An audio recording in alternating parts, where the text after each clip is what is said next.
Hola, anem a explicar la posició relativa entre dues rectes, en el cas de R3. Fixeu-vos, com poden ser dues rectes? Doncs poden ser paral·leles, poden ser coincidents, poden ser secants o pot ser que es creuin.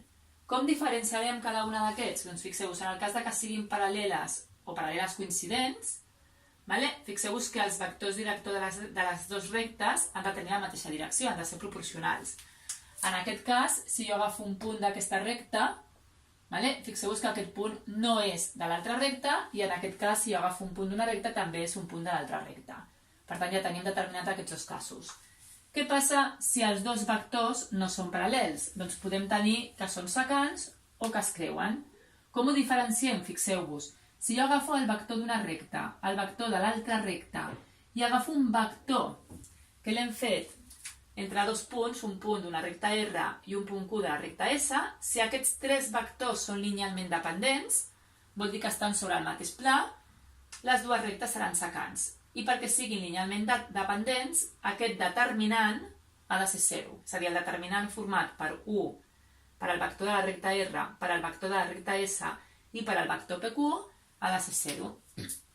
En canvi, en aquest cas aquí, tenim que els dos vectors tampoc són paral·lels, però ara aquests tres vectors, l'1, el V baixa i el vector format per al PQ, són vectors que no estan sobre el mateix pla, és a dir, són vectors linealment independents i per tant aquest determinant serà diferent de 0.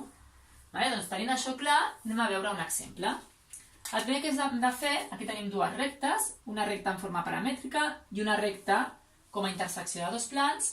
Hem de ser capaços de buscar un vector director de cada una de les rectes i un punt. En aquest cas és fàcil, perquè fixeu-vos que un punt seria l'1, 2, 0, i un vector director d'aquesta recta seria el vector menys 1, menys 1, 3. És a dir, en aquest cas, doncs no és difícil.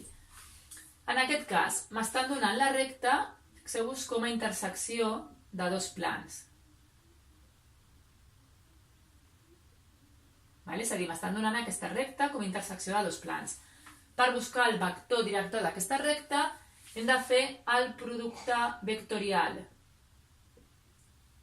entre els dos vectors característics del pla, que seria l'1 menys 1, 2 i el 2 menys 1, 1. Fixeu-vos, recordeu que el producte vectorial m'ha de donar un altre vector i aquest vector ha de ser perpendicular a aquests dos vectors d'aquí.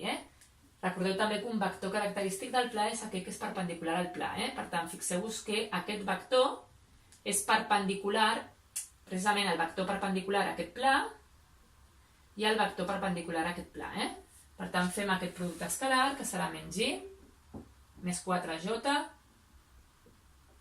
menys k, més 2k, més 2i, i menys j.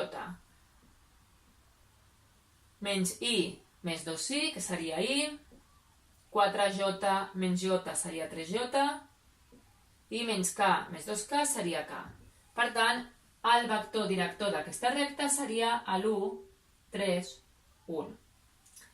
Si això està ben fet, aquest vector ha de ser perpendicular a aquests dos. Fixeu-vos, si fem el producte escalar, m'hauria de donar 0. 1 per 1, 1, menys 1 per 3, menys 3, 2 per 1, 2, 1, menys 3, més 2, 0. 2 per 1, 2, menys 1 per 3, menys 3, 1 per 1, 1, 2 menys 3, més 1, 0. Per tant, tenim el vector de la recta. I ara el que hem de fer és buscar un punt Q d'aquesta recta.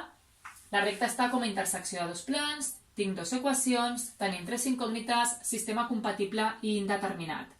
Per tant, donem un valor a la z, per exemple, z igual a 0, i trobem el valor de la x i de la y que compleixen aquestes dues condicions, tenint en compte que la z és 0, i agafem un punt.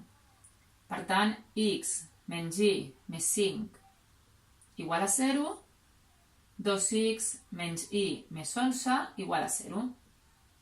Hem de resoldre aquest sistema. Per resoldre aquest sistema, el més fàcil és fer reducció. Fixeu-vos que les 6 tenen el mateix coeficient, per tant restarem.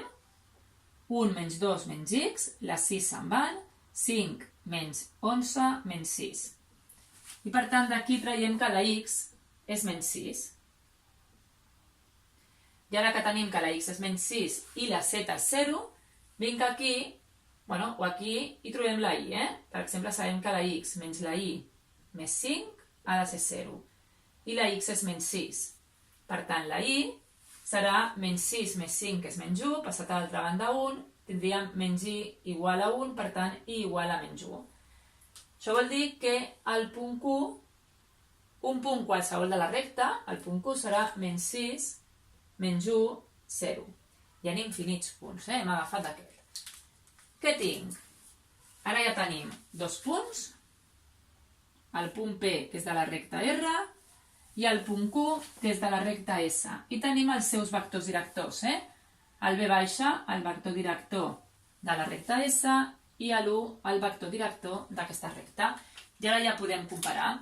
Fixeu-vos, el vector 1 està clar que no és paral·lel al vector V baixa, és a dir, aquest vector i aquest vector no són paral·lels, no són proporcionals, per tant, estem en el cas de que es tallen o que es creuen. Per veure què passa, doncs agafem el vector PQ,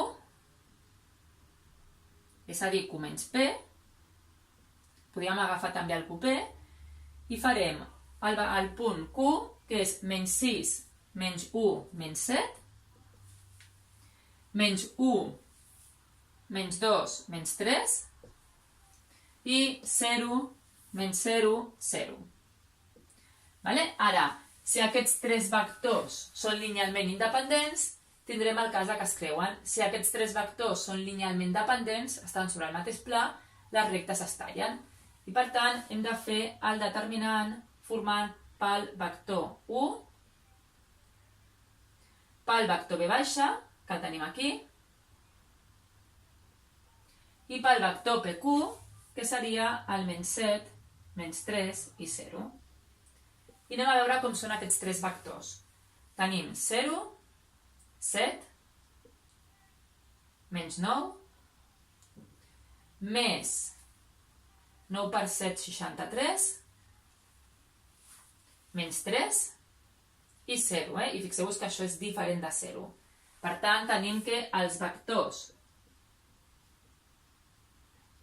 1, que és el vector director de la recta R, el vector V baixa, que és el vector director de la recta S, i el vector PQ, que és el vector format per un punt d'una recta i un punt de l'altra, són linealment independents.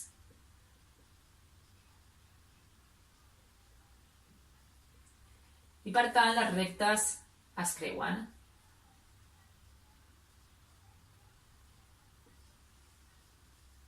Aquí tenim un exemple.